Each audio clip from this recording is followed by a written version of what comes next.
Howdy, guys. My name is Attorney Walter, if not the third, and we are going to be going live right now. It is today, let's check it out, 12/17/20, and we are going to be going through and assisting people with their Social Security disability questions. Now, with that said, and I didn't put the dogs away, which I can now see is going to be an issue because we have a stinky little piggy over here. However, we have sustenance for said piggy. You want it? There you go. All right.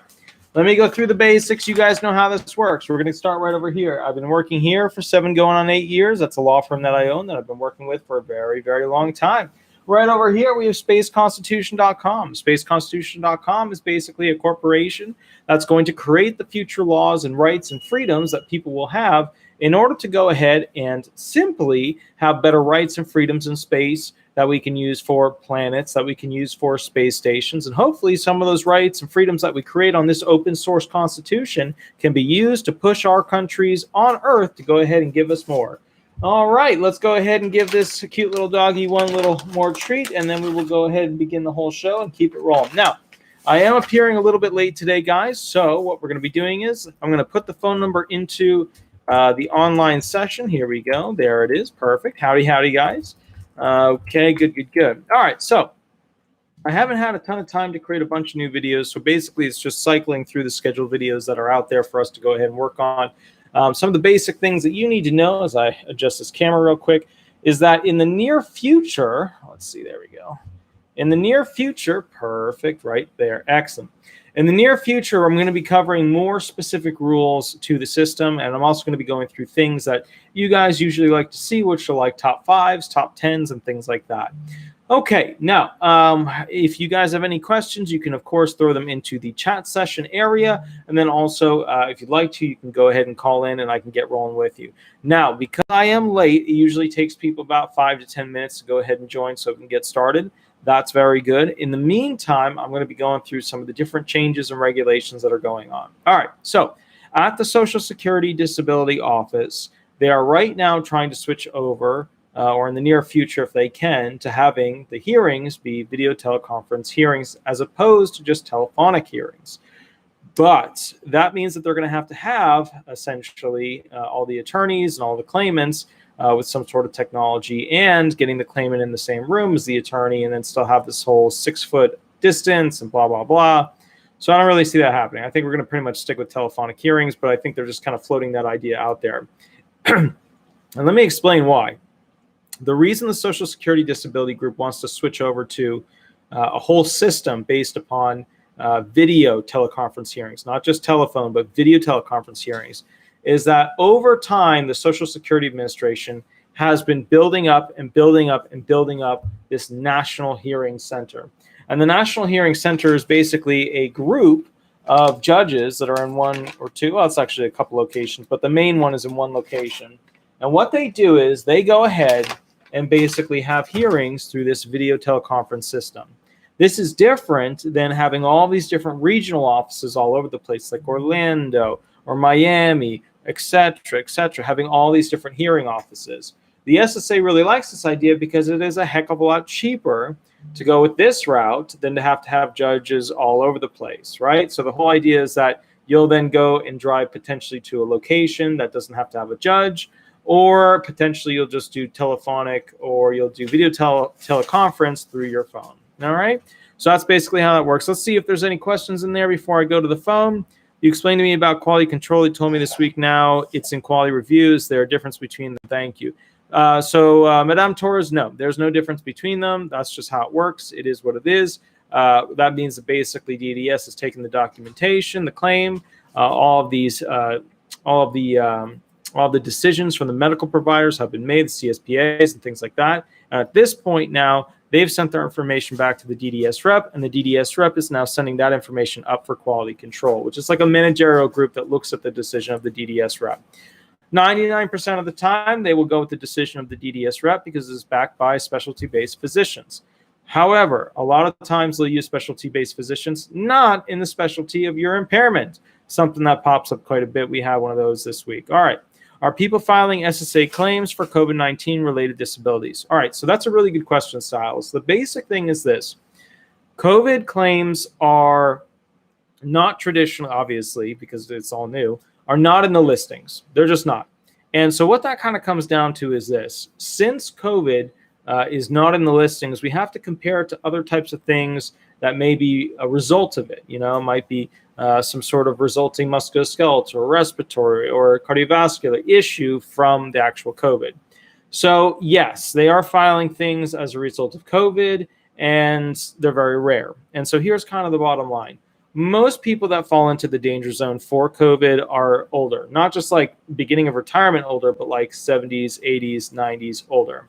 So what that kind of means is that we're stuck with this situation where, okay, since I got an angry dog over here. She's literally taking the treats and just storing them somewhere. She's not even eating them. She's just taking them and storing them. I'm going to give her one more because that's all that's left in the bag. And then that's it.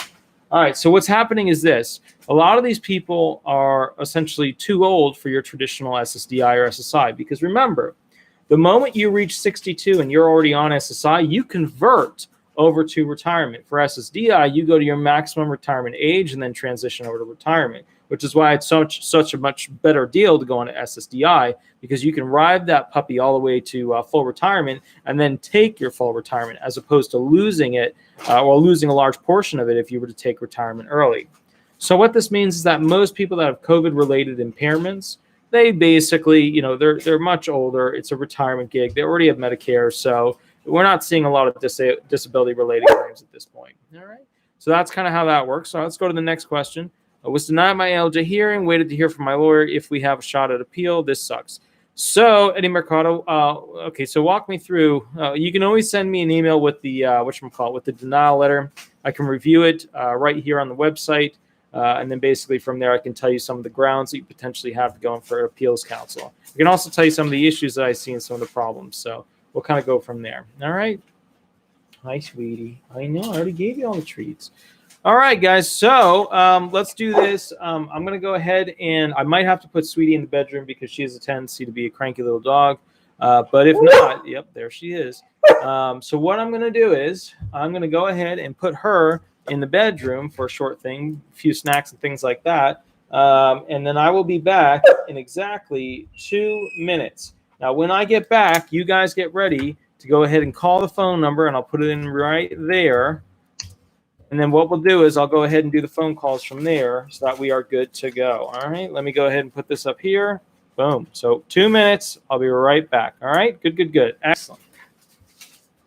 Come on, sweetie.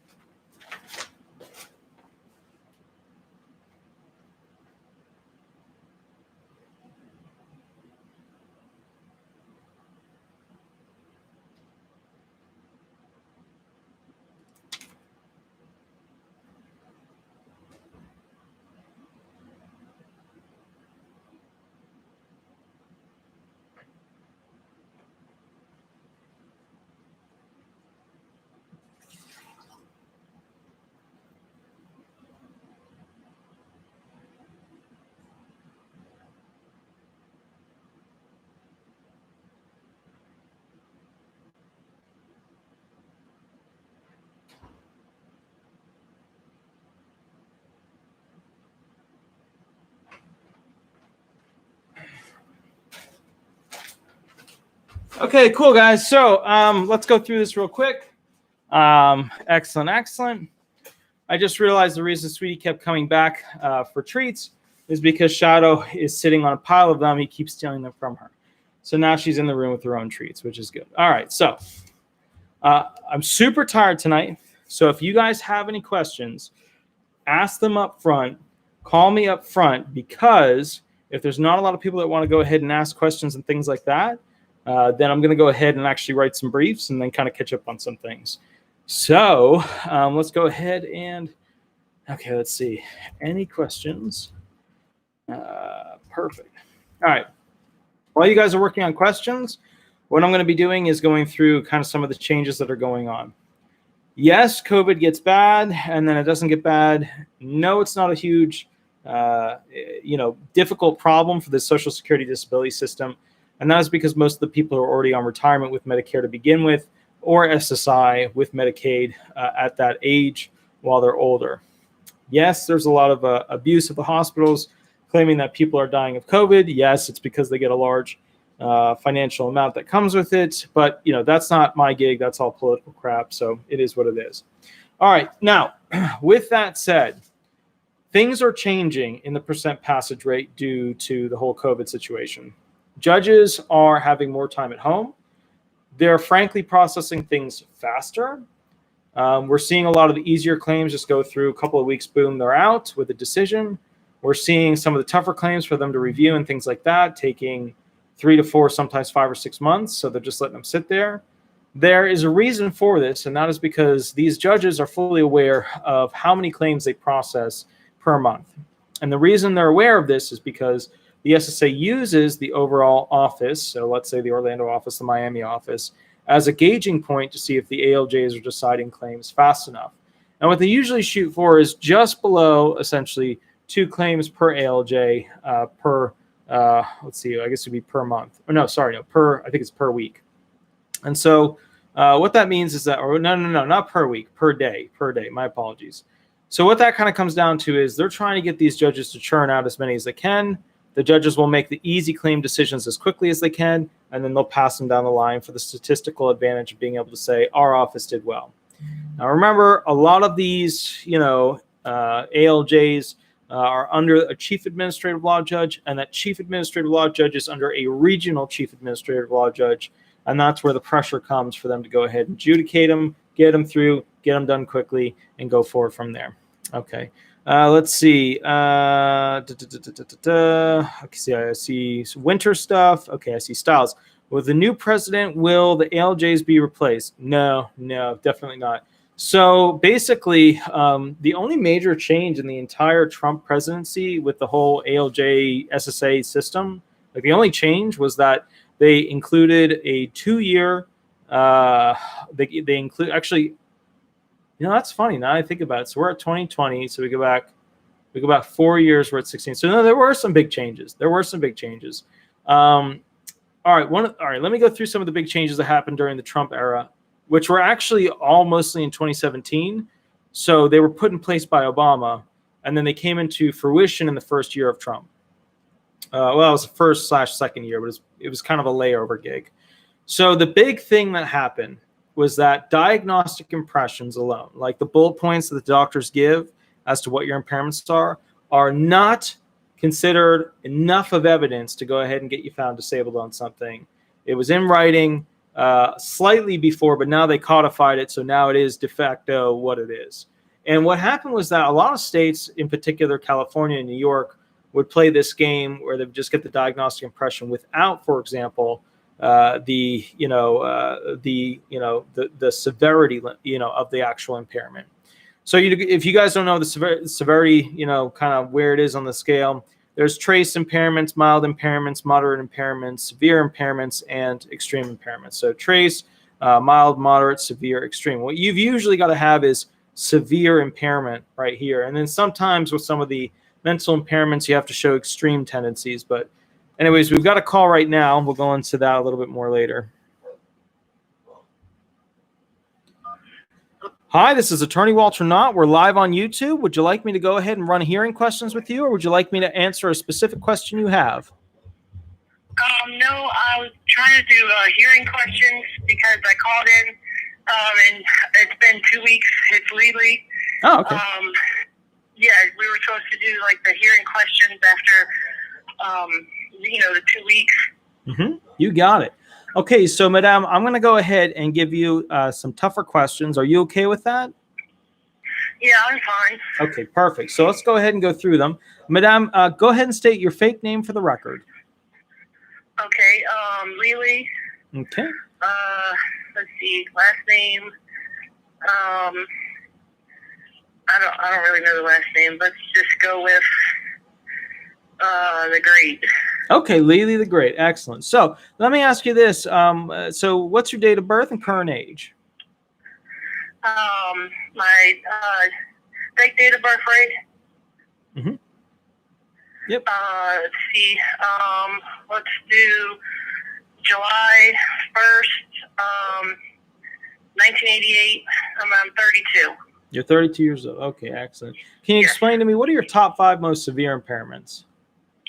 Okay, my top 5 severe impairments are PTSD, major depressive disorder, panic disorder, and agoraphobia,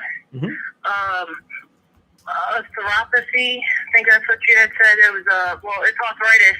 I have arthritis in my foot, but I guess I was like arthropathy. Okay, gotcha. And that's it. Okay, excellent. Walk me through this. Out of all of those, which is the most severe mental impairment? My severe mental impairment would be the PTSD and my panic disorder. Well, one of them is the PTSD. Okay, what is your most severe physical impairment? I believe, I actually also have impairments, but is my chronic lumbar pain, but and also arthritis. But out of those two, I would probably pick the arthritis. Arthritis, excellent. All right, would you like me to go through the physical or the mental side first? I'm going to give you that option. It doesn't matter. You can choose. Okay. Out of the most severe physical and the most severe mental, which is the most severe? Out of my mental? Out of the mental and physical, which one's the most severe out of all of them? I believe my PTSD Okay, is excellent. severe for the mental, and then for the physical, it would be my pains I get from the arthritis. Okay. And out of those two, which would be the most severe? Out of those two, the PTSD. Okay, excellent, excellent. All right, so walk me through this. You've got PTSD. Now, can you tell me, how does PTSD affect your daily activities? Well, it affects my daily activity because sometimes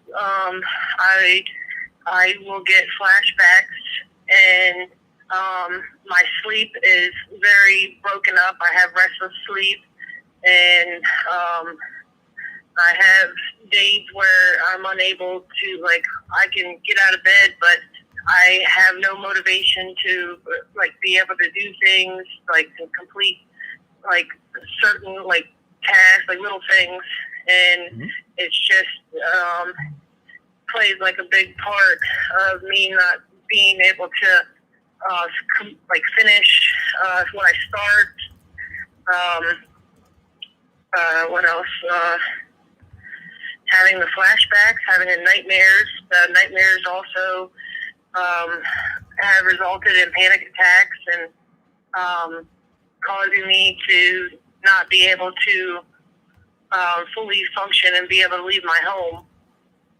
Okay. All right, so let me go ahead and break that down for you. The question, or let me ask you this, because I want to see what your recall is. What was the question that I asked you? What was the question? It was, how does my PTSD affect me? I think that's what it was. How does your PTSD limit your daily activities? Okay. Yes. I guess I didn't really I'm not really great explaining. I guess it would more or less be that it affects my daily activities because I don't have the motivation and to complete daily activities. I don't have me not being able to get the adequate sleep. It causes me to be really, I guess, agitated, and it also causes me to not be able to concentrate on things at times, and not being able to focus. I get sometimes I get dizzy. I guess not having to sleep and some of the medications, so that affects my daily activities. Okay. All right. Now, let's see what else. Last time we were on the phone, we broke down PTSD and we kept working it over and over and over again. You're doing better on that aspect, but today is going to be our day to talk about daily activities. And the problem with daily activities is this: it is a cheap shot. It is a quick knee jerk. It is a a kick right to the shins of a question. It's not fair, in my opinion, for the judges to ask it, and here's why. Daily activities. Okay. How does an impairment limit your daily activities? Well, let's start with what you went into. You went into your sleep. Well, that's not even a daily activity. A daily activity is a bunch of things. It's transportation, buying food at the grocery store, laundry, cooking, having to do bills, having to do just general adult-related functional activities. So with that said, in order to answer that question, you have to be able to break down what are your daily activities and then be able to explain why you can't do each one of those daily activities. So let's focus this question down. I'm going to help you out a little bit more because this question is tougher than 2 weeks ago when we were working on it. I'm going to split this question down into a couple of things. We're going to start with hygiene. We're going to go into, let's do that, getting dressed. Then we're going to go into cooking. Then we're going to cleaning, and then we'll do laundry, and we'll keep it there. We'll keep it only at 5 for right now because I don't want to overload you. So, do you have a pen and piece of paper with you? I have a piece of paper. Let me get a pen. Okay, yeah, I was going to say, if you have a pen, find a human you can write on their arm with, one of those gigs. Perfect. All right. All righty. Good. And I'm just going to respond to some of the questions that people had. Looks like Styles, to me, the hearing is very easy, but the medical witness and the vocational witness seem like playing craps with loaded dice. So Styles, here's the deal. The medical witness has already defined and decided what their evidence, what their testimony is going to be at the hearing. And sometimes a judge will even ask the medical expert ahead of time before even the hearing begins, which way they're going to lean with the claim. So that's not so much, I mean, you know when that hearing starts which way they're going based upon the questions the judge is asking.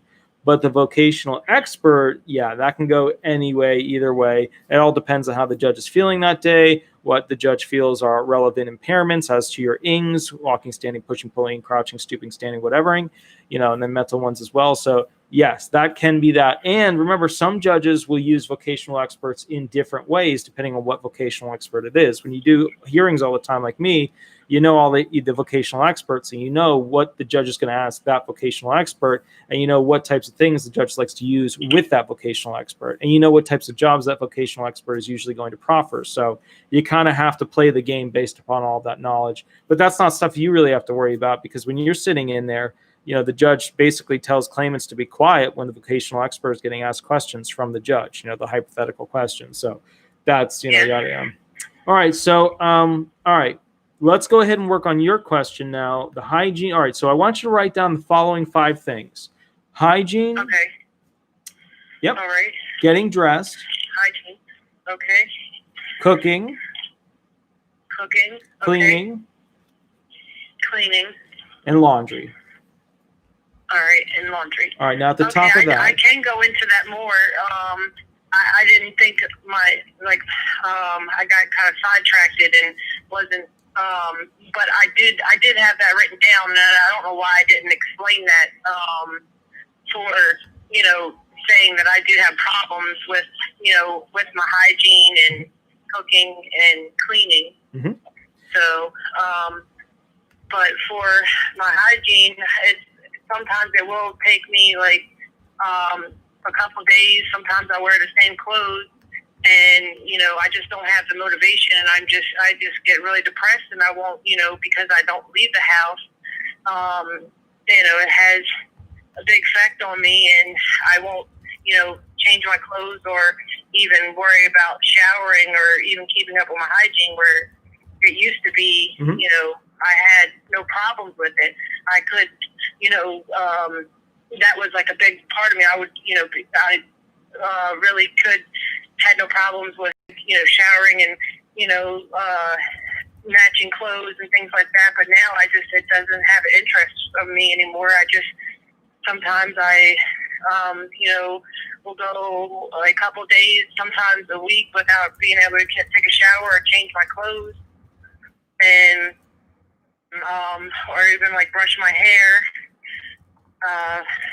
For the cooking, I forget a lot of things. Like I try to sit there and try to make like spaghetti or something like that, and I just burn the water. Like I forget that it's on the stove, and I've burnt the water all the way out of the pot.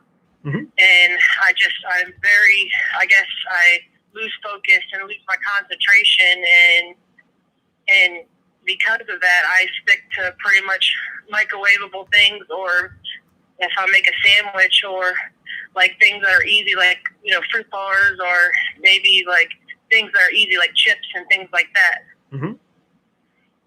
And then for laundry, I know laundry, sometimes it takes me like, sometimes it could be a month, if not longer, before I even do the laundry. And then when I'm able to get to it, sometimes it takes me 2 to 3 days just to do one load of laundry, because, I get, get not sidetracked, but I guess I lose, like my interest, and I get,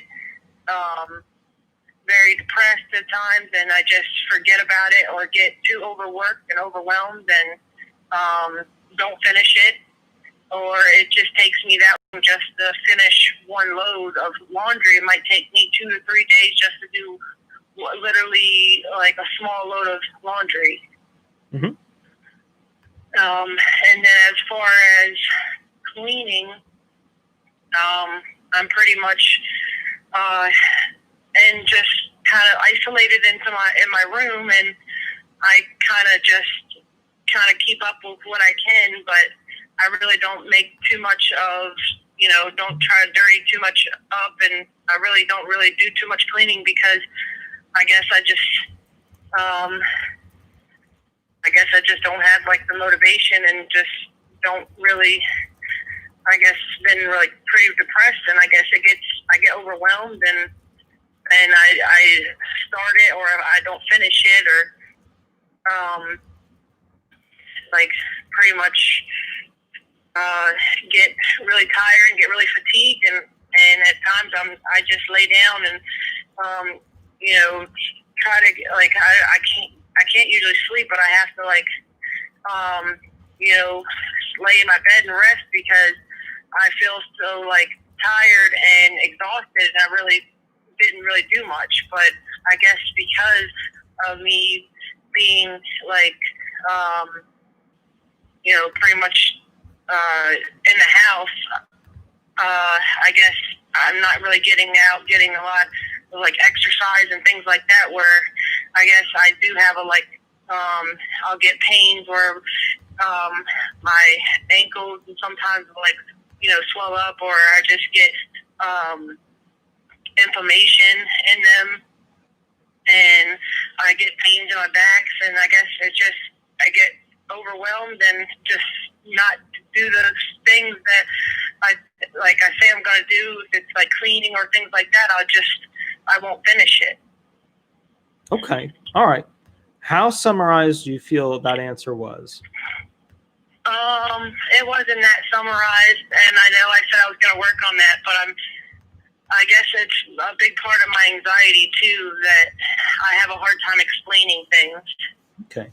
So I want to point something out. There was a person who was watching, I think, the week when you were doing your actual review, and the person commented online and said, well, I feel that if a person like you is able to tell the judge things directly and properly and sound like a sane person, then they won't be found disabled. I want to point something out to you. Even after all of that training, do you feel prepared for your hearing? Like training as in like the 2 weeks that I was training like that? Is that what you mean? Well, the 2 weeks, and then the time you spent with me 2 weeks ago. So all that training combined, do you still feel like you sound like a sane person, or do you feel that from that training you sound like a sane person that the judge would not approve? Well, I mean, I guess I still have a little bit to work on, but like I said, sometimes my anxiety will, get to me, and it's hard for me to explain a lot of things. So I just hope that the judge will see my medical records know that like I do have problems with like I guess trying to complete or concentrate on things. Okay, now let me ask you. To, like, okay. Go ahead. Sorry. Let me ask you this. So, do you feel that the judge is going to know your medical record backwards and forward at the time that you do your hearing? Maybe not like completely, but I do have like my medical records. So what's in it, I guess I would hope that they would take into consideration. Okay. So here's the deal. Some judges read the cases ahead of time the night before. Some judges are reading the case while you're talking. So the bottom line is the judge is not going to have usually a very, very in-depth relationship with your medical documentation when you actually do, essentially, yeah. And Cheyenne just said, depending on the ALJ, they may not have reviewed the record in its entirety. Sometimes judges haven't even reviewed the record at all. This is one of those gigs where the judges will open up and say, counselor, your claimant, go ahead. And then I'll say, okay. And then I'll go ahead and begin questioning you. So one thing you've got to realize is this. The judges are looking for you to give them answers in a format that they can understand and hear. Now, you are never going to have the vocal characteristics, no matter how much training I give you, no matter how much I grill you like a whopper with information. You're never going to have the vocal characteristics of a person that does not have these impairments. You're always going to have those. That's the bottom line. So in response to people who say, am I training you to become sane? No, there's no way that you'll ever seem sane to these judges, because these judges see people day in and day night. They know the fakers from the real people. You're one of the real people, and I know that. Now, let's focus on this question. You never mentioned in hygiene, getting dressed, cooking, cleaning, or laundry, where the flashbacks are triggered. Right? So what's triggering these flashbacks? I want to first start by breaking this question down. I want you to go down the list: hygiene, dress, cooking, cleaning, laundry. Tell me how each one of these things causes a potential flashback. Okay. I've had flashbacks, and sometimes it just could be like different sounds that I've heard. That related to my PTSD, or it could just be anything as of like me just being just thinking, and I would just like something can come on TV, or it could just be I've had flashbacks just because of me just remembering the incident, and then it would like bring me back. But it's not like a particular, sometimes it's not, it don't have to have like a particular it wouldn't be something like one thing particular. And it's affected me because with like hygiene, because I guess this just being very depressed, and like I said, not being able to fully complete things that I start, or even have the motivation or the will to even want to like get up and get dressed and be able to do those things that anybody else, like a lot of other people would do like on a daily basis. It's hard for me just to even like get up and want to do those things. Okay. All right, let's get you back on target, right? We're all over the place. Okay. We've only gotten to hygiene, and we haven't even answered that. Hygiene, single sentence, what triggers flashbacks for your PTSD when you're doing hygiene-related functions? Showering, shaving, brushing your teeth, etc. Go ahead. Okay, well, when I had an incident, when the incident was for my PTSD, it happened, and it was pretty much like the sound of it was a hammer. It's hard to explain because I get really worked up from it, but when the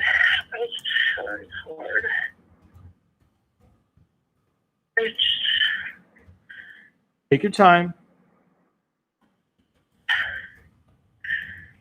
I just, like, it's very hard for me to, like, think sometimes of, like, I don't have a reason, like, I don't know sometimes what the flashbacks, and then, like, if I have a flashback, sometimes I don't know what triggers it. It could be anything from, like, the sound of, like, people working outside, like, hammering and things like that, or it could be anything, like, because, like, when the incident happened, when I was injured,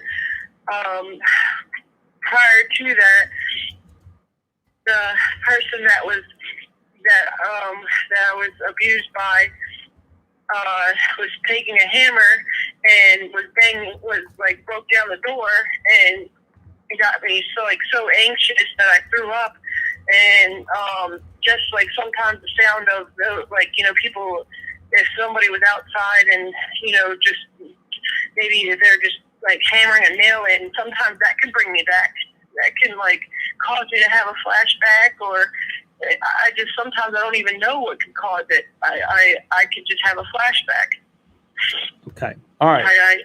So let's take it back. Let's relax. All right. Now we're starting to get to your emotional center on the PTSD. What are triggers? There are things like sounds, smells, taste, proximity, light sensitivity, vibrations, temperature changes. These are the things that usually will cause some sort of trigger. You'll see something like a moving shadow and it reminds you of something from your past. You'll see somebody that looks like somebody and it will remind you of your past. Let's go ahead. I do have a lot of that. Okay, like I've seen like shadows, and I felt like that just set me into a flashback where I've heard like voices and things, like negative voices, and it would be negative, like I'm not worth anything, or that could send me into a flashback because of the emotional abuse that I went through as well. Like that I was always like, I wasn't nothing, and I was not worth anything, and I was always, put down. Okay. So sometimes, like, if I hear some things like that, that will bring me back into like a flashback or like a memory, and I could send me into a panic attack. Okay. All right, good. Now we're starting to get someplace. Instead of focusing on daily activities, we're now going to focus on the sensitivity that comes from sensation experience throughout your day. The first thing I want you to do is tell me a sound that causes potential triggers. Go ahead. A sound would be like, if I hear people in construction going on outside or out my window, I might hear like someone hammering a nail or hammering something that has sent me back, gave me flashbacks. Okay, good. Now we're going to stop there. Now I want you to clear your mind. I want you to think of a cloud. I want you to think of a sky. We're looking up at it, and we are now clearing our mind. We are now transitioning to smell. We smell something that reminds us of a trigger. What is a smell? I guess in the smell, like when the incident happened, I was bleeding a lot, and I guess the smell of I don't know what the smell, the smell of like not iron, but it was like a strong, I can't think of like the smell, but I don't know how to explain it fully, but I'm not really sure what the smell, I don't know how to explain that. Okay, you'll work on that one. We're going to the next one. I'll work on that one. Some sort of food or some sort of taste. I don't know if I have like a problem with taste or food. Maybe trying to think. I'm just my nerves are really bad right now. maybe like being able to cook and do things, and like being able to cook, full meals, and being able to do like 3-step instruction meals, and now I'm not even able to do that. So that really like sets me back, and sometimes that can actually cause me to have a panic attack because I get so frustrated and overwhelmed that I can't do those things that I once used to do. So maybe like that. I don't know about taste or anything. That wouldn't. I'm not sure about that, but just trying to clear my head. Okay, we're now looking back at the sky. We're thinking of a cloud. We're looking at a blue sky. We have talked about tastes. We have talked about smells. We have talked about sounds. Talk to me about proximity to others. How does that cause a trigger for the PTSD? Well, I can't really I feel unsafe. I can't leave my house because I just feel like I feel unsafe if I was to leave it, and that has caused panic attacks. Mm-hmm. So, which initially it caused me to really be homebound and pretty much be isolated and not be able to, leave. I mean, the most I would do is have my window open, or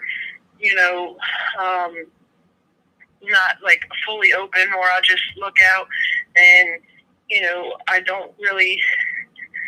I guess being around people can really will spike, and I would go in like panic mode, and I would have a panic attack. So people, I guess, just me feeling unsafe and feeling like I'm going to be attacked, or I can't leave, or I don't have control of the situation. Mm-hmm.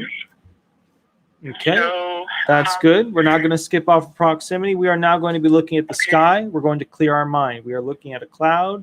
Cloud is a big, puffy white cloud. We are now looking forward. We're looking at light sensitivity. What about light sensitivity causes you to have triggers with your PTSD? Say it again. What was it?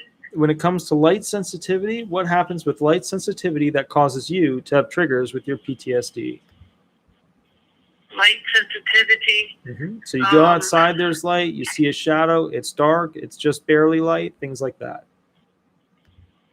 I guess just sometimes I have problems with seeing like shadows and things like that, and that will send me back into like an attack, and sometimes I guess just feeling really fatigued at times, and like not having the motivation, and I guess it does bother me, like the light. Not the light, like, I don't really understand the question. You walked into a room where you saw a problem person before and the lights were dim. Say it again. You walked into a room where there was the problem person that you had a lot of difficulty with and the lights were dim. You walked into another room 2 years to 5 years later and the lights were the same amount of dimness, and that triggered you to go ahead and feel like you were interacting with that terrible person again.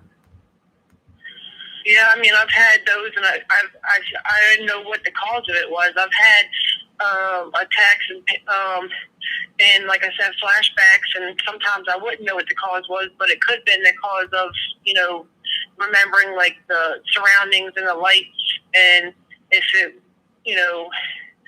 that same surrounding that could have, or the same smell or things like that could put me back into that same situation where I remember those things. All right, let's go on to the next one. Vibrations. Things that are like vibrations. These are kind of like the hammer. These are things that are like, hearing construction crews outside, stuff like that. Walk me through vibrations that remind you or will trigger your PTSD. Pretty much, like I said, if there was people working outside, or just hearing like the hammer would pretty much take me back into that day Um,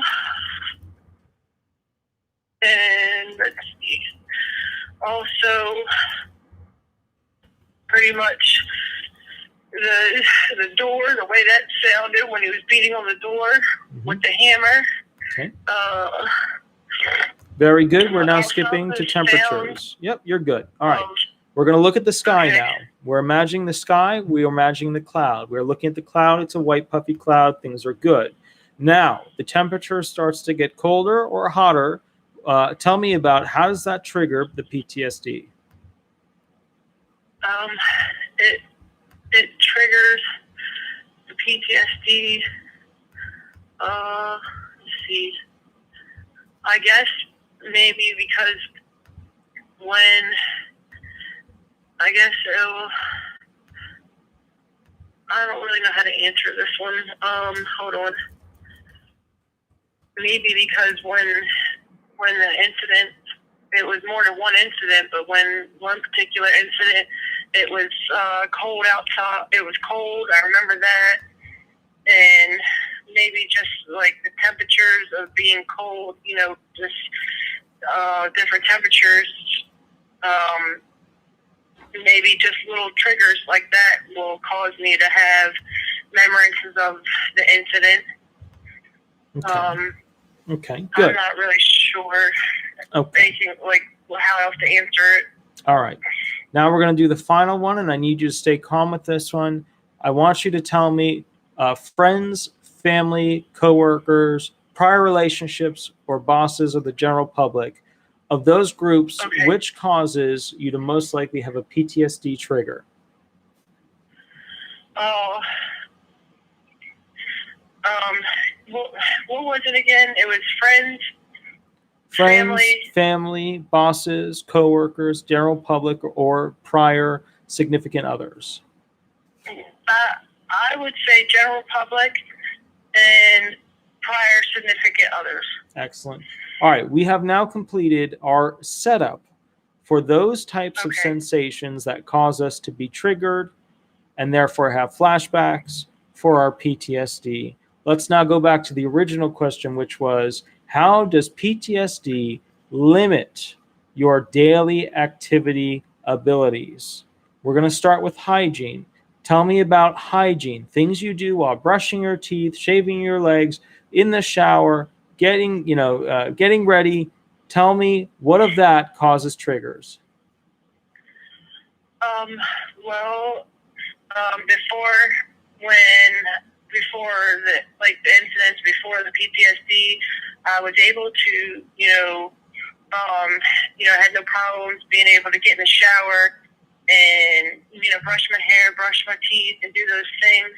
But now I just have lacked the motivation to do those things, and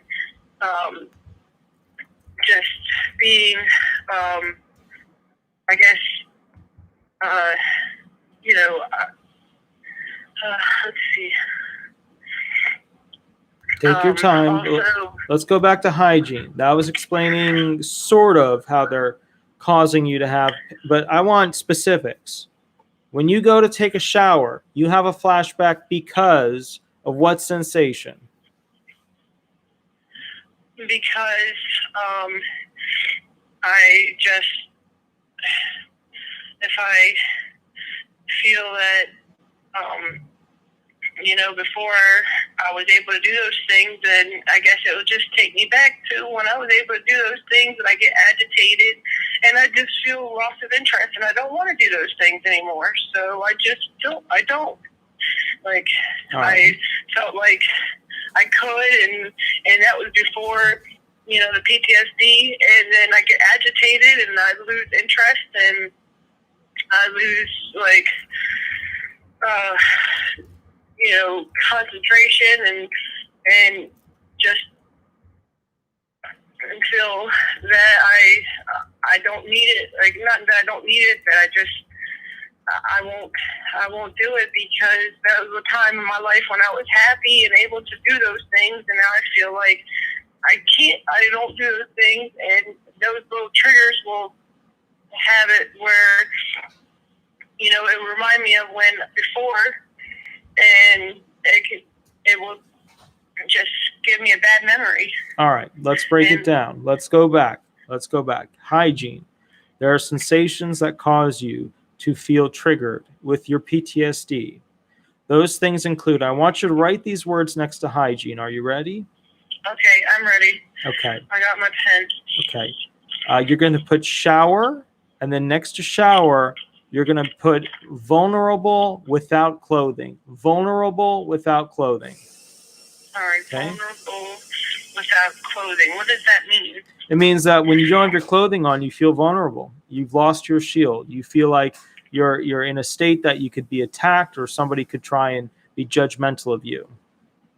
That's true. Okay. Very good. Now, next one. I want you to talk about, now, does heat or cold tend to trigger it more for you? I'm thinking cold because it was like around winter time, like when incidents happened. Like I said, it was more than one incident, but like the one I remember like pretty clearly is when it was cold out. Okay. So when you're cold, it reminds you of a winter moment where something happened. So you're going to put cold, winter moment. All right, cold and winter moment. Okay. Okay. Now we're going to talk about the types of soap, the types of shampoo and conditioner that you use. Tell me about the smell of them. Do the smells of those remind you of anything from your past that triggers your PTSD? I think it does because that was a lot of the soaps that I used before when I was in that bad relationship. I can, like, the smell of it. If I was to, even if I was to, like, take a shower and use that same kind of soap or that same kind of shampoo and that smell, or it could also bring me back to, the memories that I had and that wasn't good, and can ultimately pretty much like give me a panic attack because I guess the smell of that, and then it would just remind me of a not so good time. Okay. All right, we're now going to be moving on to getting dressed. Now, did you write those down? That was shower, vulnerable without clothing, cold, reminds you of a winter moment that happened to you, and soap scent or shampoo scent or conditioner scent reminds you of a time from the past when you had abuse from a boyfriend. Let me know when you're ready for the next one. All right, I'm ready. Let's talk about getting dressed. Okay, so you're getting dressed. Talk to me about the clothing. What color seems to trigger you the most? What color? Maybe like I remember maybe I would say maybe red because I remember when he had a red shirt on and pretty much when I was being abused, and I just remember, like I just remember having a panic attack and throwing up because I thought I was going to die. Okay, so we've got red shirt now, a red color and a red shirt so you're going to put down red men's shirt. Now I want you to go ahead and tell me this. What piece of clothing of yours tends to trigger the most PTSD? Maybe I had a white shirt on, but I do remember it got blood on it, so a white shirt, pretty much just that's like the clothing. I just remember like I don't remember like the shoes or whatever I had on, but I do remember I was a white shirt that got stained with blood. So I maybe had problems with that, but I'm not really sure if I do with with clothing. But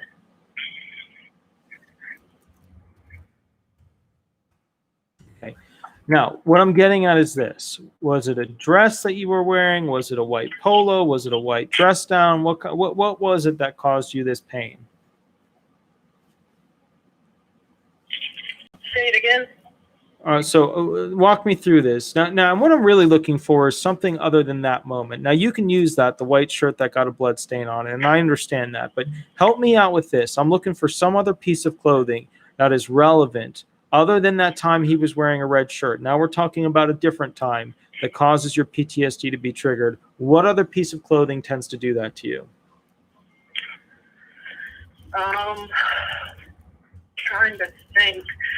Because I didn't know like clothing could be related like with PTSD. Because sometimes, like I said, if I go into like, if I have an attack or like a PTSD, if I have like a memory and I don't even know sometimes what the causes of it is, but it could be from different smells or things that I'm not aware of that I'm not putting two and two together. Okay. So I'm trying to think like with clothing wise, like I guess I'm not fully getting the question. It's I guess maybe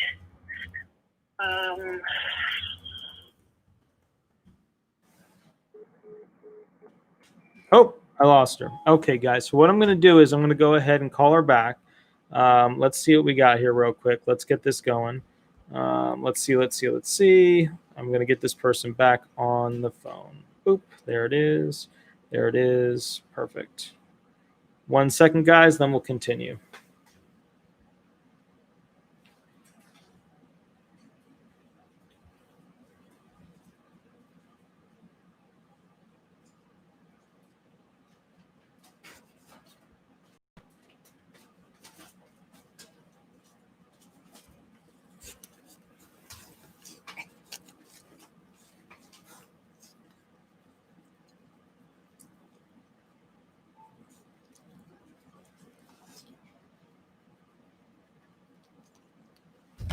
Okay, guys, so that's not actually answering right now. So what we're going to do is we're going to wait for her to give us a call back. While that's going on, I have to let my little doggies to go out to the bathroom because they're kind of running all over the place. So here's your opportunity right now to take a moment and go ahead and type in any questions you have into the question live chat area. When I get back in about 3 minutes, I'm going to go ahead and start answering them all. All right, guys? So make sure you post those in there. I'll be back in 3 minutes. All right, real quick. And here we go.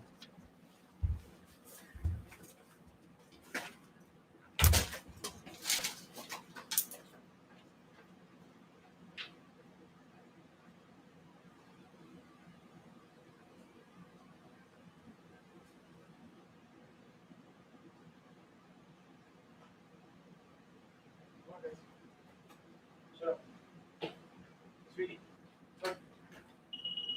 come.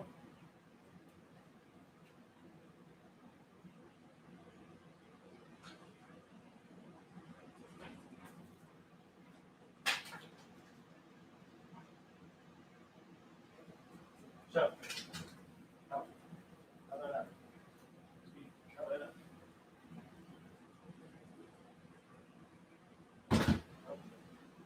can you grab them in like 4 or 5 minutes? Or are you on the phone? No, I'm doing the live thing. Okay, here we go. So, okay, perfect, guys. We are back. The doggies are outside doing the little bathroom thing. All right, give me 1 moment to kind of recompose. All right, let's see. Ken Robertson, they're just short 2 hours that I charge for, but could take 4 to finish or more. Wait a minute. Let me figure this. So these are under the table jobs, so just short 2 hours that I charge for, but could take 4 to finish or more. Explain to me a little bit more about what kind of work this is, because it sounds like you're doing piecework or you're doing like per hour work or something like that. And the bottom line is, if you're doing this kind of work, the SSA is going to expect and require you to explain to them what you're doing. This is part-time work. The standard is not, can you go ahead and do part-time work and be found disabled? The standard is, can you do full-time work or work that financially meets the SGA requirements. So that's what you're really looking at. Does this work meet my SGA requirements per month as to how much I earn? All right, let's take a look at James Thompson. Asked the vocational expert if I could do a sender art job with a mobility scooter and have a prescription for it. All experts say that I think that it can be accommodated wheelchair. And my attorney said my testimony was good, that everything matched up. All right, so James, let me tell you a little secret about how disability law works. Disability attorneys, all of them, for the most part that I know of, all of them, they all tell you the same thing except for me. I'm the only one I can think of that does it differently. But they all tell the claimant at the end of the hearing that they did really, really well and that their hearing testimony was great and that we have to wait to see, essentially, what the judge is feeling and what they're believing. But it's leaning towards potentially a finding of disability. And, I think your testimony was really good for the questions that were asked. And I, as an attorney, would not, of course, take your claim, right? They always say that. I would not take your claim unless I thought it was a good claim, right? They always say that. I don't do it that way. I told a claimant a couple of days ago that in that claim, they did what I called a cluster bleep. They screwed up major. And I go through each and every screw up in their testimony that they had. And then I make them write a 795 statement of claimant explaining what they really meant by that. I'm a little bit different. I am an attorney that expects them to fix the screw-ups that they knew were were screw-ups, to go ahead and make sense of those. Because the bottom line is, and here's something you need to know, if you submit something to the administrative law judge and they do not respond to it, whether they say, I'm going to put this in the record and here's my response, or I'm not going to put this in the record and here's why. If they don't respond to it, that is instant appealable grounds from appeals counsel to remand back to the administrative law judge that had it before. All right, so that's something to consider as part of a appellate, high-level, administrative legal tactic for the docket. Okay, so let's see. So my question is, I have a hip, I'm guessing impingement. Yeah, and it was like the judge believed my testimony. All right. Here's what you want to look at with the hip situation. The disability listings for hips, your weight-bearing joint situations, are found under the 1.02 base disability listing, right? So your musculoskeletal, weight-bearing joints, and what the expectations are. So what we get to is, okay, cool. So you've got a hip problem. Then help me out with this. When it comes down to your ability to go ahead and, let's walk. Do you use a cane? Do you use a crutch? Do you use a walker? Do you use a wheelchair? Do you use a sling? Do you use a motorized scooter? Like, what are you using to get around? And you start to go through these details, right? What are you capable of doing? How often do you have to use these things? Do you have any steps in your house? Do you live on the second floor? Where's the bathroom in that second-story house? You start to get into all those. So, look, I wasn't in your hearing, but the bottom line is this. I don't know which judge you had. I don't know how good your testimony was. I don't know how good your medical record was. I haven't read your F folder, which is, your A, B, D, E, F. There's no C folder. Your F folder is your medical record. So I haven't read it. But if I did, I'd be able to give you a real good shot as to where you are in the spectrum of likely being found disabled. So that's something to consider. Lachelle, dealing with cervical and thoracic herniation with nerve root impingement, good. Over 12 levels of bulging, wow. And congenital missing vertebrae, wow. So born without a vertebrae. Registered nurse, worked with thoracic issues and now. All right, so the only thing you need to worry about, cervical has caused right arm weakness. My issue is pain and weakness. I want to avoid surgery. I'm afraid this will look badly. All right, so here's the deal. Surgery on the back is a crapshoot. It could go well, could go horribly, and you could literally lose the functional capacity of your legs. So no administrative law judge is going to look at a neuro/musculoskeletal relevant to your back claim when it comes to surgery and say, well, you have to have had it or else I don't believe you, right? They're not going to say that. So what you're looking at here is, okay, these impairments, and these are all falling into mostly for the, it's all 1.04 base disability listing for your spine and your back and things like that. Most, and then of course you get the arm as well, but that's, that's more the lesser. But here's what you have to look at for your claim. This is what my lawyer brain is thinking right off the bat. First and foremost, so let's see, we got arm weakness, right arm weakness. Are you right-handed or left-handed? My brain's thinking, is this person going to be able to do fine manipulative functions with your hands, gross manipulative functions with your hands, fine typing, gross grabbing something like a coffee cup or something like that? Okay, cool. You're right-handed. So right off the bat, I know you're not going to be able to do writing. You're going to have difficulty typing. You're going to have difficulty grabbing things because that's your main use of your hand. Then on top of that, you were a nurse, which means that when we look at element 4 of the 5 elements, we have to think, okay, this person was a nurse, highly skilled position. Now, were you an advanced registered nurse practitioner or just a nurse? Because that makes a big difference as to what type of shareable skills you have that could be, put into other jobs you could potentially do in SVP 3 and up category. If you don't know what SVPs are, they're specific vocational preparations. Those are the things, the little numbers that dictate how much time it took to learn to do a job. Those are the skill numbers. So a 1 is a short demonstration. A 9 is 10 plus years, right? So they go from 1 to 9.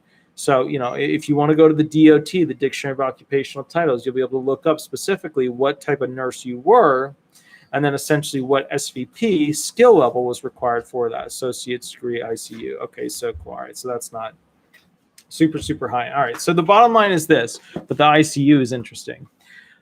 Yes, SVP is skill level called specific vocational preparations. They are how long it takes to be able to learn a particular job. So, okay, and here's the deal. You got 1 through 9. 1 and 2 are unskilled. 3 and 4 are semi-skilled, and 5 through 9 are skilled. And what happens at element 5 is that they take those skills and they try to transfer them to other types of jobs you could do in the national economy. Tricky stuff, right? If they could do this job, maybe they could do a simpler version of this job, sharing some of the skills that they learned there. Pretty cool stuff. Here's the kicker, though. They're also going to be looking at to see whether or not you have transferable skills and if you can do unskilled work. That means like here's the mop, here's the shovel, there's the pile. Go ahead.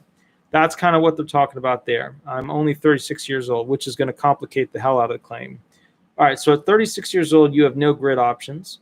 It does not sound like you are in the CAL situation, compassion allowance listing. However, it sounds like you are in basically your 1.04. Now, you haven't had any surgery, and they're usually looking for 3 failed surgeries in that particular 1.04 base listing. With that said, nobody's going to go ahead and say, oh, you should have, could have, would have had them. Now, with your back, I'm assuming you've done the shots and the cortisone and the jazz and the yada yada. At this point, you're just kind of stuck with the pain. They're shoving pain pills your way, and that's kind of the road you're going. So with that said, I get that. I understand that. But here's the thing I need to know. Have they prescribed you any ambulatory devices? What are the medications you're currently taking? How far can you walk before you have to stop and rest? How long can you stand before you have to stop and rest? How long can you sit before you have to stop and rest? And also, when was the last time you worked? Have you had a bunch of little failed work attempts, or was it you were a nurse and then it got cut off and you were done from there? So these are the things my brain would be thinking about right off the bat as to whether or not this would be a good claim. All right, James Thompson. I'm 40 years old, but my lawyer at the hearing asked the vocational expert if I could do a sit-down job if the job would accommodate me, and the vocational expert says, I think so. So that is not a good situation because you never really want to ask, could the person do a sit-down job if they would accommodate him? Now, what accommodations did the attorney ask? Because obviously those accommodations were not work preclusive oriented, meaning they would limit you in your ability to do the function. My question, though, if even though the VE stated 1 job, but I have medical evidence to prove I'm disabled, will I win my claim? I mean, that's a loaded question. I have medical evidence that proves I'm disabled. How does it prove you're disabled? Do you meet, equal, or exceed a listing? What part of it proves that you're disabled? If a vocational expert thinks that you can do a job, then it's on the table. That means the judge has the potential of using that job to deny you, right? Because remember, it's not just medical evidence that wins these claims. It does sometimes. Remember, there's 4 main ways to be found disabled. Number 1, CAL, compassion allowance listing. You're so bad, you're probably going to die in 6 months, or you've got an extreme impairment. Extreme, severe, moderate, mild traits. Extreme, okay? Most disability impairments do not require extreme. That's why they're compassion allowance listings. They're the really, really bad ones. Then you've got what's called grittings. You're too young for grittings. Then you've got what's called listings, right? So in your case, you have to look at which general form of medical condition you have and whether or not you meet, equal, or exceed the listings. What is the listing? Big list. Lots of impairments listed, right? You look at which impairment you're closest to, and you have to see if you meet it, you exceed it, or you equal it. If you're like it, you're worse than it, or you're equivalent to it. If you are at element 3, 1, 2, 3, 4, 5, right? So the 5 elements of disability, at element 3, you get found disabled. It's like a magic disability door. It's special. But here's the deal. You're probably, your age, going to have to do what's called a vocational allowance. That's where the judge believes you can't do a full-time job at SGA. And bottom line is this: at that point, it means that essentially, you can't work in the national economy at a job that would equate to SGA on a monthly amount. So therefore, you'll be found disabled. But remember, this vocational expert said, hey, look, there's some jobs here that are potentially capable of, being used. So in that case, yes, you do have a problem. No, medical evidence alone is not going to solve this problem unless you can meet, equal, or exceed a listing. Those are your only two options here. Okay, let's see. Excellent show. Let's see. Thank you, Paul. Let's see. Gasha Cookie Cat Sandoval. I like that name a lot. That's really cool. Walter, is an insulin pump and ambulatory device cause I'm confused, dude? Thanks. I mean, not really. So it's not a walking, like an insulin pump isn't used for the purposes of like ambulatory devices. Ambulation, that's where it comes from. The ability to walk, right? How far can you walk? Do you have any difficulty with your gait? Why is your gait, off? Why are you having difficulty with your steps and your movements? Are you dragging your foot? Is your back having a problem? Are you having a hard time, where you can only walk this distance and then your gait gets worse and then it becomes this gait and turns into that gait after so many feet?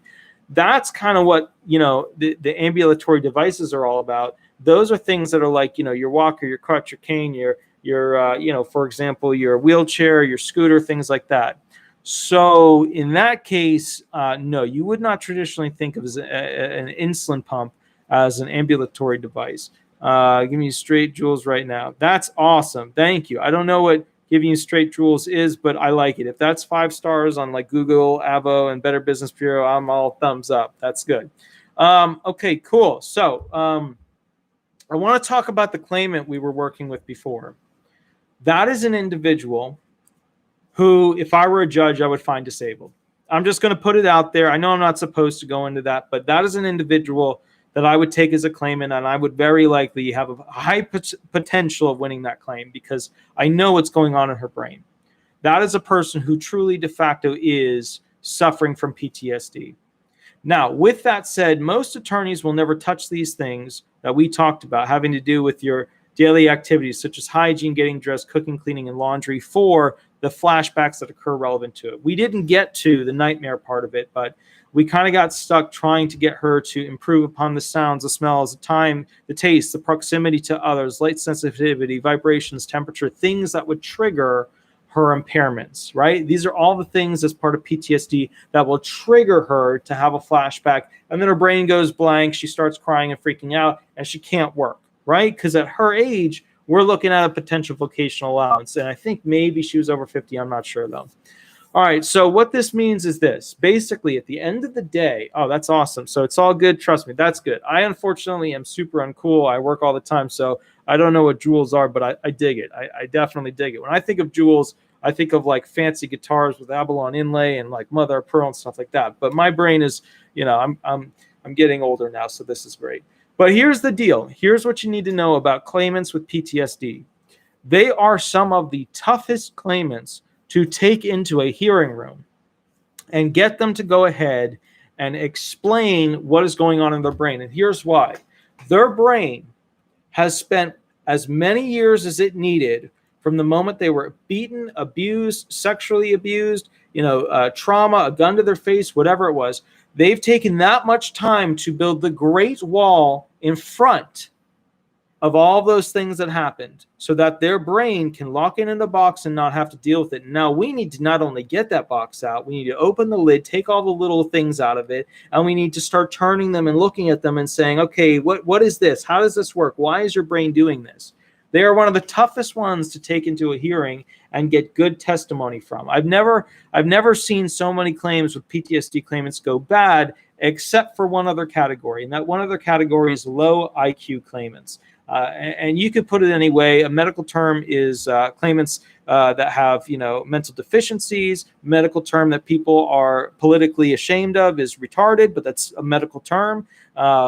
the bottom line is low IQ, whether it's from trauma, whether it's from, it's a congenital thing from birth, but the bottom line is they have a low IQ. They're not able to function properly with information. Maybe it's in the 50s, maybe it's in the 60s, maybe it's in the 70s, but they have a lower IQ. And as a result, that lower IQ makes a claimant tough to question in the hearing because they never end up remembering what the answers to the questions are supposed to be or the overall agenda of what they're trying to answer with, like why they can't do jobs. They might be sitting there thinking, we'll go through the questions before the hearing and we'll say, okay, remember, when it comes to this question, you have to explain why you can't do that job. And they'll be sitting in the hearing and they'll go ahead and say, I could do that job great. Here's why I'm amazing for that position. So those are the toughest claims when it comes to getting testimony across. Number 2 would probably be PTSD claimants. Let's see. James Thompson, my attorney called me after the hearing and he said that the hearing went well. If he had to rate it, he said about a 65 approval. That's why I'm confused. Okay. All right. So James, all right. You have to understand it's better to have happy claimants. And I break this rule all the time because I'm an idiot. Better to have happy claimants that get a denial and have them be shocked and you act like you're shocked as an attorney than it is to be openly honest and aggressive with your claimant and explain to them how they screwed up. Because if I, the attorney, explain to you how you screwed up in that hearing, then you're going to blame me for not preparing you for the screw up you made. That's what happens every single time. It might not happen the moment I tell you, but 5 days later, you'll be sitting there, you'll wake up, you'll be like, that attorney, he screwed me over when he didn't tell me to watch out for that question. That attorney did that to me. That's what happens with your brain. Now, the reality is the attorney can never prepare you for all the potential options that come out, right? You're sitting in the hearing, you get questions. Any question could be asked by a judge. It could be a little question, a big question. It could be a complex question, a simple question. It could be a loaded question, a trick question. But you never know exactly what kind of question is going to come. So the bottom line is, James, 65% means he thinks there is a chance it could go well. But realistically, he is very willing to accept that you are going to get denied. The question you should now be asking him is, how can we prepare this claim for appeals counsel if we need to take it to appeals counsel? The attorney will respond, well, we need to see what grounds there are from the denial. Your response should then be, but yes, I understand that, but what can I do to start preparing myself for an appeals counsel situation? That is, James, where you need to be thinking. That's how you make lemonade out of a bad situation. Styles, you want the VE to say no to jobs to have a chance. Yeah, I mean, you want a work preclusive scenario, but remember, a lot of people are like, well, the VE said no to the jobs, right? And I'm good then. Life is good. But that's not always the full thing. Remember, the vocational expert is asked multiple hypothetical questions. Hypo 1, Hypo 2, Hypo 3, Hypo 4. Hypo 3 borrows Hypo 1's outline, and then we're adding this to Hypo 3 on top of Hypo 1. They are basically levels, a ladder of questions that are asked in a hypothetical form in front of the judge. And the point of this is that basically you will go ahead and hear the judge hearing yeses to questions about whether you can do the jobs and no's as to whether or not you can do the job. Let me give you a quick example as to how the hypothetical section usually works. And let me see what Cheyenne said. I had a judge ask a claimant why she wore this particular screen T-shirt to the hearing regarding what it said and if she would wear that to try and get a job. Okay, yeah, so that's a great one. I had one of those about jewelry that a claimant was wearing. I had a claimant that, was big into protests and stuff like that. And this was before the whole BLM. Trust me, guys, you do not want to wear to a hearing anything protest related. You don't. Just don't do it. That's a major, major screw up on the claimant's part. All right, let's talk about the vocational expert real quick. I'm going to give you the question analysis, so let's do it. All right.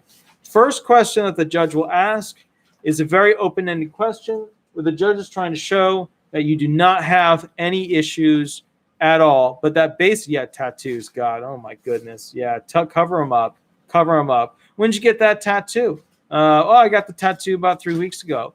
Oh, were you taking your pain medication because of it, or were you able to just handle that additional pain on top of the pain you're having? Oh, blah, blah, blah. Or another one that I absolutely love. How long did you have to sit for that tattoo to take place? right? I thought you told me you could only sit for 10 to 15 minutes, and that's a big tattoo. How long did that take? It took 3 days to put on your body? Well, that's a shame. All right, so let's talk about that basic deal when it comes to this. Hypothetical questions. Hypo number 1. The judge is presenting a hypothetical where you don't have many limitations, and the vocational expert will provide 3 jobs as examples. Hypo number 2, right? So now we got 3 jobs on the table. Did I miss a call? Oh, no biggie. Hold on. With the person before, her phone died. It's no biggie. Let me see if I can get this. Hold on. No biggie, comma, call me when it's charged. Okay. All right.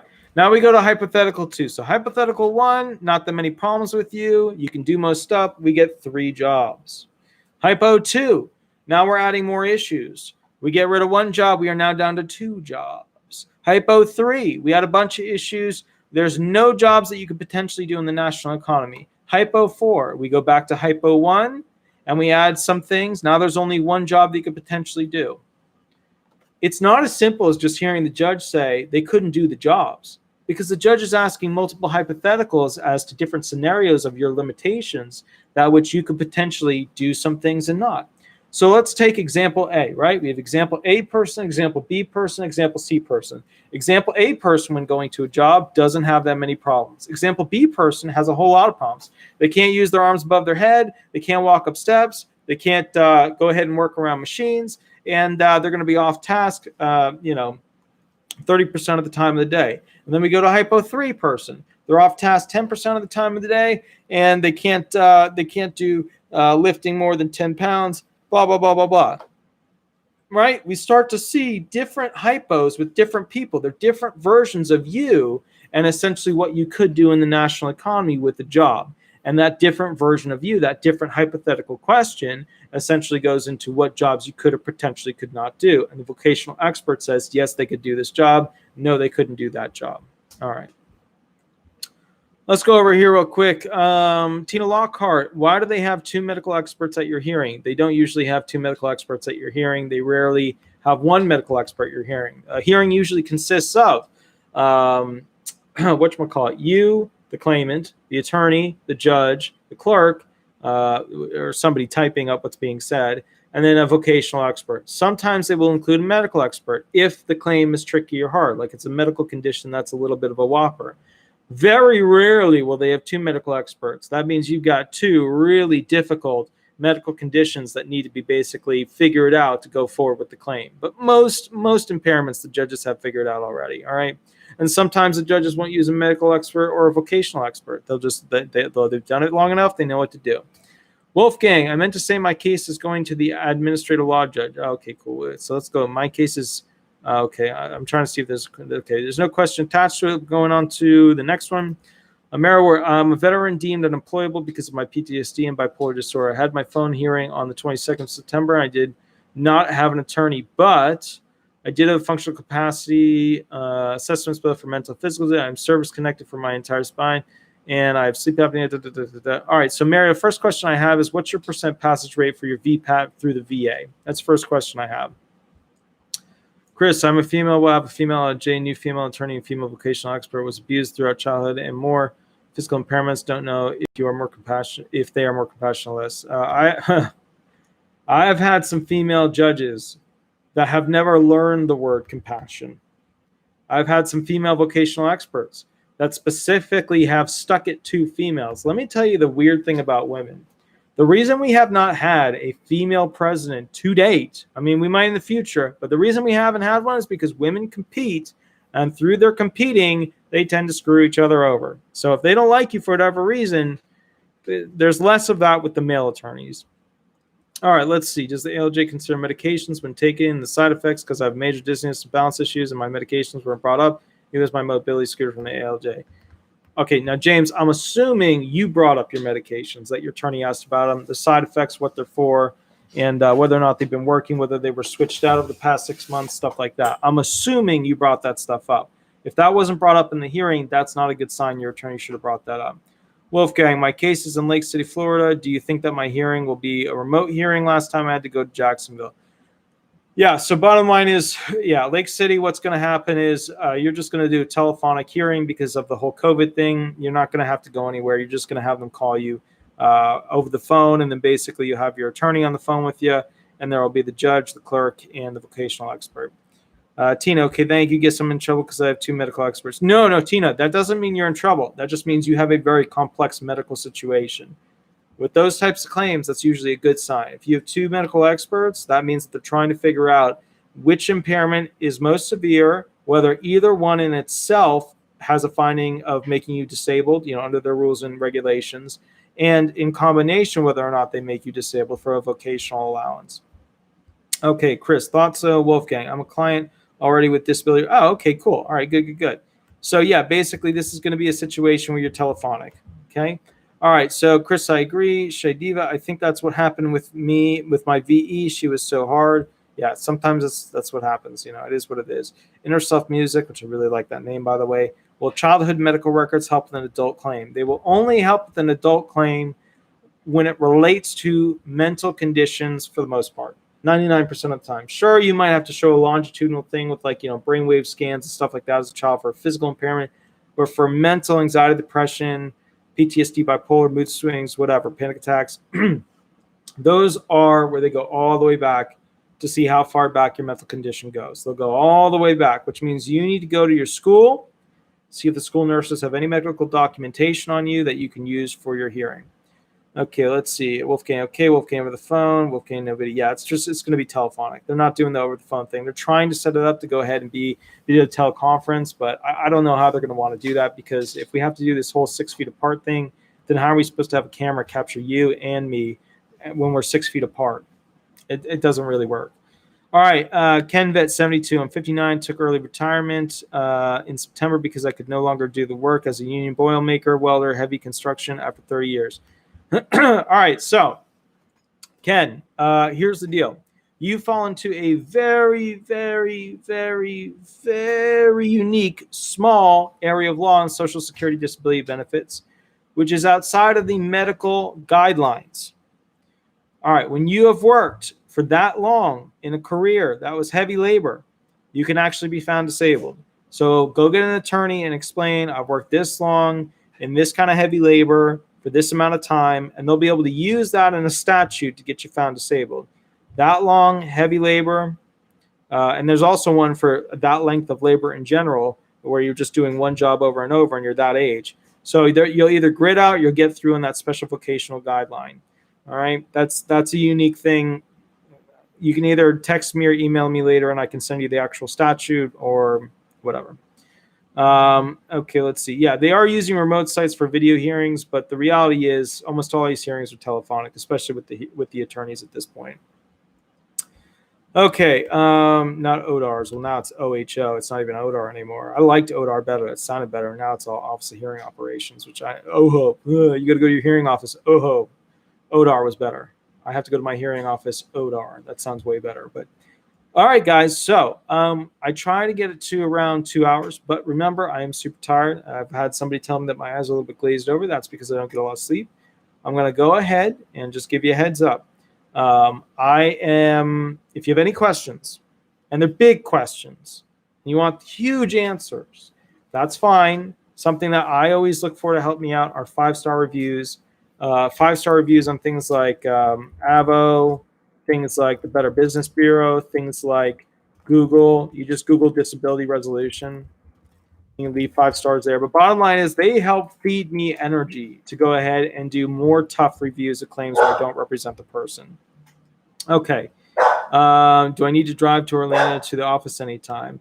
So the only thing is this. When it comes to a claim, we have to basically go through and figure out, make sure we have all the medical documentation, we have all the vocational documentation, any penal, any academic, or rather any administrative, legal, etc. If I have all of that, then I go into code and I call you to go ahead and basically do those functions required to get you to, have good testimony and make sure the judge can read the brief and be happy with essentially what you have.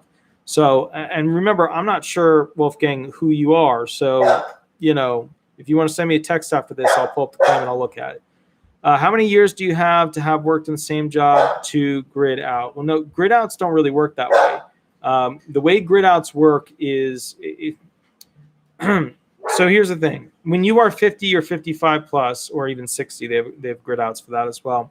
When you fall into those categories, they're looking at basically sedentary, light, medium jobs. And they're looking to see whether or not you can grid out at these positions based upon your education, work experience, and I'm so tired. I'm sorry. My brain's kind of falling apart. But the bottom line is they use a rubric here.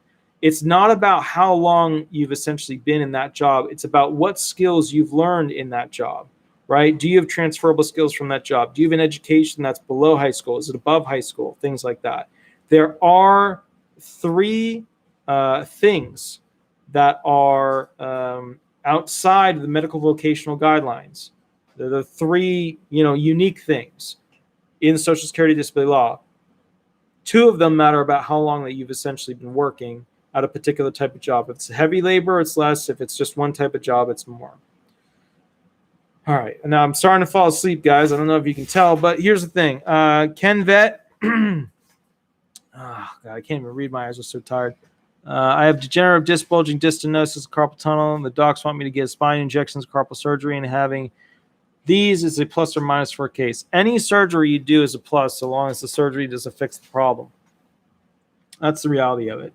A lot of the listings are looking for 3 failed surgeries. They're looking for basically, you trying again. But when it comes to back stuff, you got to understand, like every time you go under the knife, your spinal cord is so close to everything that they're doing. I mean, just the slightest little whoops, and it's you can lose feeling in your feet, you can lose feeling in your toes, lose feeling in your legs in general. We don't hold anybody accountable to that surgery. All right, my friend wants to know how drug addiction is handled in an ALJ hearing because of in medical record says he was drug seeking, but in fact he's on pain management contract with his family doctor. All right, drug seeking, what does that mean? It means that basically the individual was asking questions that lended to the identity of somebody seeking to get pills of a certain kind. They are usually pain pills that somebody can use for pain, or they can sell to other people who have pain, right? $20 a pill, all that jazz. So here's the deal. They look to see whether or not, and we call it ADA, whatever. The bottom, God, I'm really tired. I'm starting to forget, but this happens sometimes. The bottom line is we look to see whether or not those drugs were material in causing your impairments, right? We're looking to see whether those drugs are material.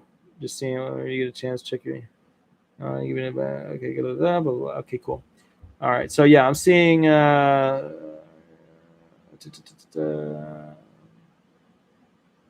Okay, cool. I got your text here. I'll review the denial. I actually think I saw the email with it, but it was like a bunch of little. It was a bunch of like pages, and they were all like pictures and everything. So I didn't print it out yet because I got to like organize it per page, and then I got to pull it together. Anyway. So the bottom line is they look to see whether or not the drugs were material in causing the severity of the impairments. Are they severe enough, etc. Drug-seeking behavior doesn't really fall into that. That just means somebody's seeking them.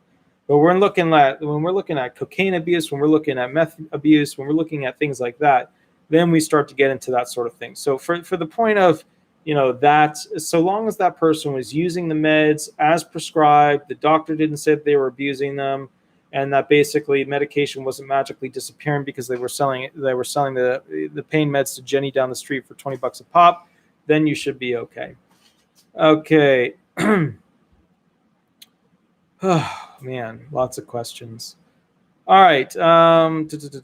Excellent. Thank you, KE. Wolfgang, great. KD, Kenvet, I have had multiple carpal tunnels. I was come back with repetitive work.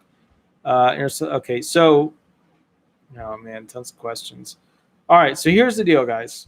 7% total and permanent unemployable. All right, so you're 70% VPAT. So you're going to look up your I-2-1-40 subsection A, and I think it's like 3, maybe it's 2, I'm not sure. But you're going to see the 100% VPAT gets you a clean swing at being found disabled through the SSA system. However, you need to understand that 70%, you want to try and get that boosted up to 100%. Now, if you're still working, you're not going to get 100%. You can get up to 90%. So if you're not working, you need to try and get your VA rating up to 100%. So it'll significantly help you to obtain that will significantly help you to obtain disability benefits.